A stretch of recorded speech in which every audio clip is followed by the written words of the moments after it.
नमस्कार, SPT news में आपका स्वागत है। पेश है राजस्थान की बड़ी खबरें। खबरों का सिलसिला शुरू करें उससे पहले एसपीटी न्यूज को सब्सक्राइब करें, वीडियो को लाइक और शेयर जरूर करें। केंद्र सरकार की ओर से लोकसभा में लाए गए 3 कृषि अध्यादेशों के विरोध में कांग्रेस ने मोर्चा खोल दिया है। आलाकमान से मिले निर्देशों के बाद शुक्रवार को राजस्थान कांग्रेस अध्यक्ष गोविंद सिंह डोटासरा ने भी कृषि अध्यादेशों के विरोध में प्रेस कॉन्फ्रेंस बुलाकर भाजपा पर तीखा हमला बोला।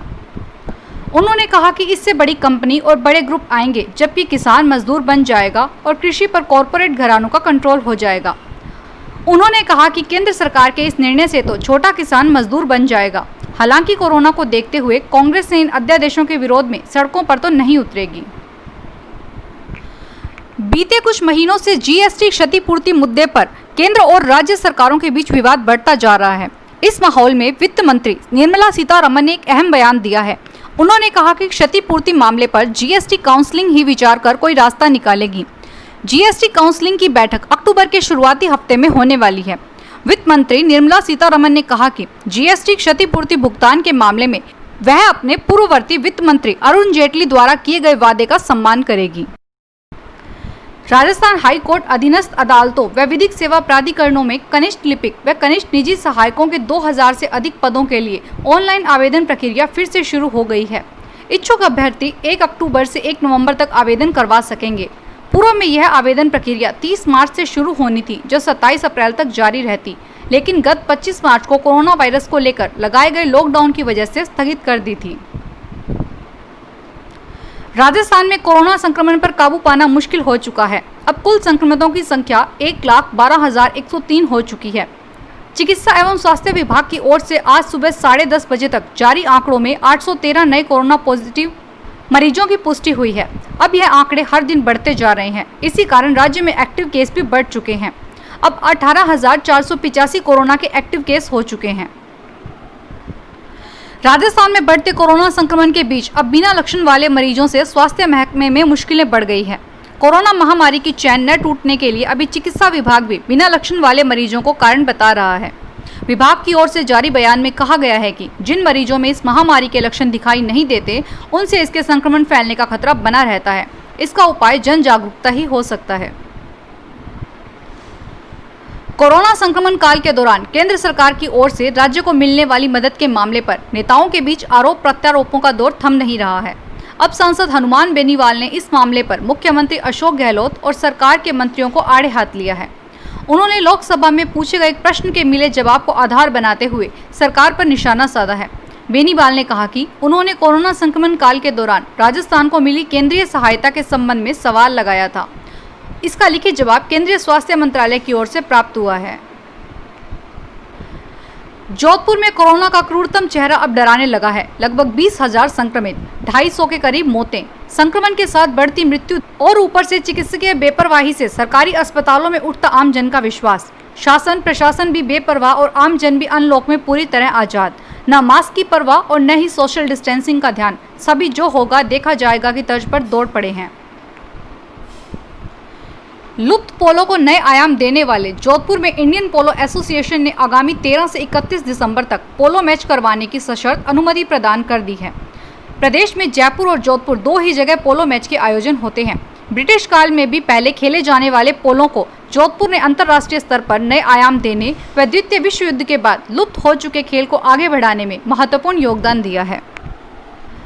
कोरोना बीमारी ने पिछले 6 माह से लोगों को तनाव और परेशानी दी है। लोग घरों में घुटने लगे हैं और तरह तरह की मानसिक बीमारियों का शिकार हो रहे हैं। कोरोना के संक्रमण के चलते घर पर ऑफिस का काम करने से लोग अपनी बोरियत मिटाने के लिए अलवर के किलों पर आकर रहने लगे हैं। अलवर के ऐतिहासिक इमारतों व किलों पर बने होटल महानगरों के पर्यटकों की पसंद बनता जा रहा है। अलवर जिले में किलों व ऐतिहासिक इमारतों पर कई बड़े होटल हैं, जिनमें आगामी आने वाले दिनों में शादियों के लिए बुकिंग होने लगी है। कोटा के मुकुंदरा हिल्स टाइगर रिजर्व में बाघ MT1 की तलाश जारी है। वहीं बाघन MT4 की देखभाल भी की जा रही है। मुकुंदरा हिल्स टाइगर रिजर्व के उप वन संरक्षक बीजो जॉय ने बताया कि विभाग की टीम व चिकित्सक बाघिन की देखरेख कर रहे हैं। उन्होंने बताया कि गत दिनों में टाइगर रिजर्व में नजर नहीं आ रहे बाघ MT1 की तलाश जारी है। शुक्रवार को भी विभाग की टीम ने सर्च जारी रखी। हालांकि विभाग को इसमें कोई सफलता नहीं मिली। न तो बाघ नजर आया, न कोई साक्ष्य नजर आए हैं।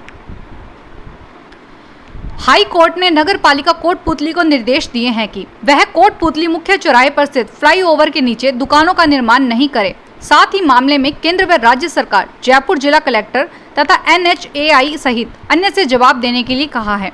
सीजे इंद्रजीत महांती और जस्टिस प्रकाश गुप्ता की खंडपीठ ने यह अंतिम निर्देश एडवोकेट प्रभा अग्रवाल की PIL पर दिया। लगातार बढ़ रहे कोरोना संक्रमण को लेकर जागरूकता अभियान चलाने के लिए अब राजस्थान अल्पसंख्यक अधिकारी कर्मचारी महासंघ ने भी अभियान चलाने की रूपरेखा बनाई है। महासंघ के प्रदेश कार्यकारिणी की शनिवार को हुई बैठक में मुख्यालय स्तर पर हुई बैठक में नो मास्क नो एंट्री अभियान को राज्य भर में चलाने का निर्णय लिया गया है। प्रदेशाध्यक्ष हारून खान की अध्यक्षता में हुए बैठक सभी पदाधिकारी शामिल हुए। प्रदेश सचिव जावेद अहमद नकवी ने बताया कि कोरोना महामारी के प्रकोप को रोकने के लिए महासंघ की ओर से चरणबद्ध तरीके से यह संकल्प अभियान चलाया जाएगा।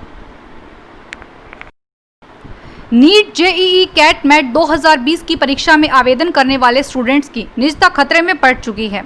उनकी निजी जानकारियों का पूरा ब्यौरा न जाने कितनी बार बिक चुका है। कोचिंग सेंटर्स, ब्रोकर्स और हैकर्स के हाथों में भी जा रहा है स्टूडेंट्स का पर्सनल डेटा। स्टूडेंट्स के एग्जाम में होने वाली गड़बड़ियों पर नजर रखने वाले एक्टिविस्ट और व्हिसल ब्लोअर विवेक पांडे ने बताया कि हमने अब तक ऐसी कई वेबसाइट्स का पता लगाया है जो स्टूडेंट्स का डेटा बेच रही है। जो डेटा बिक रहा है वह पर्सनल डेटा है। गूगल ने लोकप्रिय पेमेंट ऐप पेटीएम को शुक्रवार को अपने प्ले स्टोर से हटा दिया था। हालांकि कुछ घंटों बाद इसे फिर से रिस्टोर कर दिया गया है। लेकिन अमेरिका की दिग्गज टेक कंपनी गूगल ने इस हरकत से नाराज पेटीएम के संस्थापक विजय शेखर शर्मा ने गूगल पर एकाधिकार का दुरुपयोग करने का आरोप लगाया है। उनका आरोप है कि गूगल ने अपने पेमेंट बिजनेस को बढ़ाने के लिए अपने दबदबे का दुरुपयोग किया है और अनुचित तरीके से ग्राहकों को अपनी ओर खींचने की कोशिश की है। भाजपा के प्रदेशाध्यक्ष डॉक्टर सतीश पूनिया ने कहा कि व्यक्ति की इच्छा शक्ति हर मुश्किल से मुश्किल और बड़ी से बड़ी बीमारी का समाधान है। मजबूत इच्छा शक्ति की वजह से ही मैं इस वैश्विक बीमारी से जीत पा रहा हूं। कोविड-19 से मेरे संघर्ष विषय पर ट्विटर लाइव के माध्यम से पूनिया ने कोरोना संक्रमित होने के बाद स्वयं के अनुभव साझा किए। इस दौरान उन्होंने भाजपा कार्यकर्ताओं और आम जन के सवालों के जवाब भी दिए। फिलहाल इस बुलेटिन में इतना ही, फिर हाजिर होंगे तमाम बड़ी खबरों के साथ। SBT न्यूज के वीडियो देखने के लिए हमारे चैनल को सब्सक्राइब करें और नोटिफिकेशन पाने के लिए बेल आइकन पर क्लिक करें। धन्यवाद।